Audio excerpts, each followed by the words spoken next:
Hi all. Everything in my video is pulled from the public domain and I am using them under the Fair Use, Fair Dealings guidelines. Everything I say is my own opinion. You should look into this information for yourselves, but I'm pretty sure I'm right. Good morning, everybody. Well, I wanted to start this video off first by clearing up something that people have been commenting on since my video yesterday. People are just insinuating that somehow this interview that was done on top of the bus somehow got, done without Oprah's blessing. So I wanted to show you this that was put out by Oprah magazine, where she said a surprise interview between Harry and James Corden dropped, and it talks about all the information he revealed. Oprah magazine even put a link that you could tap to watch the entire interview. So as I stated yesterday, this was done so that Harry could have a chance to talk, because Oprah's interview is going to be 90 minutes long with 60 minutes of it belonging to Meghan. Now, one of my followers yesterday also pointed this out, which I knew this, it just didn't strike me. James Corden is now a spokesman for Weight Watchers. And for those who are unaware, per CNN, she joined the board of Weight Watchers and bought a 10% stake in the company worth $43 million. They're all friends. They're all in it together. So if you think that this happened just by accident, that Harry and James just happened to do this, you're sadly mistaken. I wanted to do this video on the fact that Harry and Meghan are trying to make a comeback on Spotify. Here we go. We all know that their last podcast totally bombed, so I think they're going to try it again. So what's happening here is that Spotify cut a multi-million-dollar deal with Harry and Meghan. Now, there are other artists on Spotify who can't even pay the rent. They're driving Ubers to make ends meet. Keep in mind, these two have no experience with doing podcasts. They have no experience in any of this, and they only got the deal because of their titles. And here is the very first commercial or ad for their podcast, and it's the full thing. And I know it's like nails going down a chalkboard, but listen up. Should we start? No? Ladies first? No, say it, because I think it sounds really nice with your accent. What, Archwell Audio? Yeah. Archwell Audio. I mean... Really? Shall we? Yeah, let's do it. Hi guys, I'm Harry. And I'm Meghan. One of the things my husband and I have always talked about is our passion for meeting people and hearing their stories. And no matter what the story, they usually offer you an understanding of where someone else is coming from. And at the same time, remind you in some way of a story about yourself. And that's what this project is all about, to bring forward different perspectives and voices that perhaps you haven't heard before, and find our common ground. Because when that happens, change really is possible. And this is also a moment to celebrate kindness and compassion, something we saw in so many places this year, and which will underlie everything you hear from Archwell Audio. So that's what we're up to. And first up is a holiday special. Dun, dun, dun, dun, dun, dun. Ding, ding, ding, ding, ding, ding, ding, ding. We can't wait to share it with you. It'll be out later this month. We're talking to some amazing people. They're going to share their memories that have really helped shape this past year, which has been, as we know, a difficult one for everyone. So many people have been through so much pain this year, experiencing loss, a huge amount of uncertainty. But it feels worth acknowledging that 2020 has connected us in ways we could have never imagined, through endless acts of compassion and kindness. And what really matters is clearer now more than ever. So here's what you need to do. Tap follow right now. Go ahead. Go on. Tap follow. And that way you won't miss out. You'll be able to hear new shows from Archwell Audio as soon as they drop. We're so excited. So follow and listen for free only on Spotify. We'll meet you back here soon. Happy holidays. Cheers. Oh my God, was that cheesy sounding?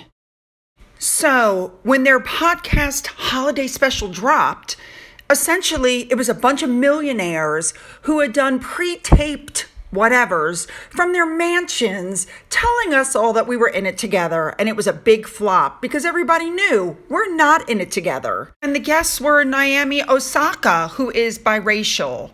You had a Brene Brown, I think you say it, who's an anti-racism activist. You had Deepak Chopra. You had a mental health and a poet. You had a teen climate and food activist. These are the people they brought on. And let's not forget James Corden, who was on the double-decker bus with Harry. They recorded diaries and they basically just played these people's diaries.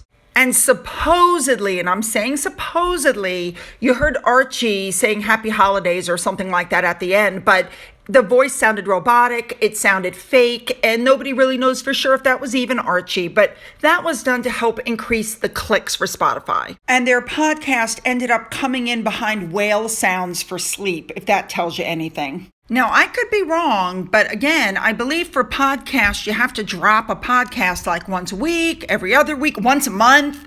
I mean, we're coming up on like 3 months since they put out their first podcast and nothing has happened. And then all of a sudden, they put out this new promo for Spotify. Watch this.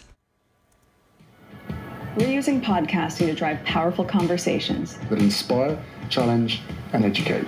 We created Archwell Audio to make sure that we can elevate voices that maybe aren't being heard and hear people's stories. And the biggest part of this is trying to create this community of where you can share. We'll encourage everybody else to then share their own vulnerabilities within that safe space. Now, for those who don't know, that Spotify commercial is like 4 minutes long, and they've put on Michelle Obama, and she mentions race, and then there's another person on there talking about, her name is Ava DuVernay, and she's talking about the unfairness of the justice system against African Americans, and they're playing towards the whole Black Lives Movement thing. Now, Reba McEntire's on there too, and so is Bill Simmons, don't get me wrong, but I'm just saying, it's obviously geared towards a specific group. I think they're hoping that'll help them. And I have to say, I don't care how you slice it, Harry looks absolutely miserable for half, unless he's talking. I mean, just look at him. Grandfather's in the hospital. He's lost his military titles. And Meghan's left hand is behind his back. I feel like she's probably pulling the strings like a mannequin to try to get him to talk correctly. Now, let me also point out that she's wearing like a $3,500 dress for this one. You'll never see this dress again. It's an Oscar de la Renta. And she's wearing this while people can't pay their rent, which I think is very poor choice. And she went out of her way to wear a ring, which was a nod to Canada, that cost over $1,100. Again, very poor choice. And also, the baby bump has disappeared again. Here we go again with the appearing, disappearing, appearing, disappearing. This is going to be a pregnancy as long as a beluga whale's. I'm telling you. Now, we all know whenever Harry and Meghan touch something bad happens, it doesn't work. Well, Spotify said that they hired them because they were box office names. I don't understand that, but that's what they said. Musicians and songwriters have always complained that they weren't getting enough royalties from the streaming services, but because of the multi-million-dollar deal, senior executives from Spotify, Apple, and Amazon Music were being grilled by the Digital, Cultural, Media, and Sports Select Committee about how that's all being paid. So this is what they said, and I'm quoting. He said, "We don't negotiate directly with the artists the way we negotiate with podcasters or people who create podcasts. So the structure is different. And the product is value-based on how many users it can attract, how many streams it will attract, which in turn determines how many advertisers are willing to advertise on the podcasts, which determines the economic opportunity." So essentially what he's saying is, we thought that because of their names, they were going to bring in all these people, but they've only dropped one podcast and it didn't turn out well. I'm wondering how that's working out for them. Obviously, it's not working out too well because instead of their own commercial like last time, they lumped them into a commercial with names like Michelle Obama because they're trying so hard to pull in viewership. Then I think they're going to drop their next podcast and let's see where it goes. I, for one, as last time, will not be listening. Now, I'm dying to hear your comments, so don't forget to put them below. Don't forget to follow me on Twitter. Don't forget to email me. Don't forget about the coffee fund. Have a fabulous day, and we're going to end this with, once again, looking at Harry and how miserable he is. Have a great day.